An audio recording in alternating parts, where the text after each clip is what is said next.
Yeah. USC at 5-1 last year, lost the Pac-12 championship game. We got Ryan Abraham on the line from USCfootball.com. You know the brand 247 Sports. So please get on over there and check out USC football coverage. The defense, Ryan, this USC unit year to year, I'd say in the last 10 years, post Pete Carroll on defense has been a defense that I always loved watching based on individual performances. Like there were always stars in the secondary, great players in spots, but when it all came together, didn't typically perform at the level that you would expect based on the talent on that side of the ball.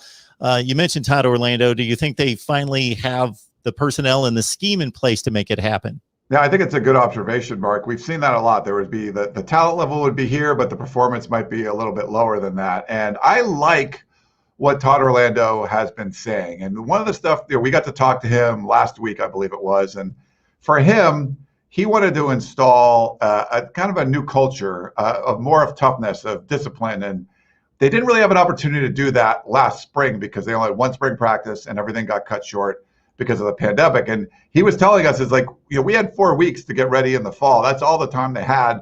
It's hard to kind of install the culture you want when you're really preparing for games that are just a few weeks away. So he was really excited to come out here in the spring. I love the way he talks about if it's a practice that doesn't have pads on, it doesn't really matter.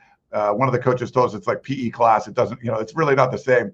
But once full pads come on, then, that's when guys can shine. You can show, you can separate the men from the boys, I guess you could say. So I think he's saying all the right things. Schematically, I think they're a pretty aggressive defense. He's really taken the linebackers under his wing, and they underperformed, I think, early on in the season, the short season.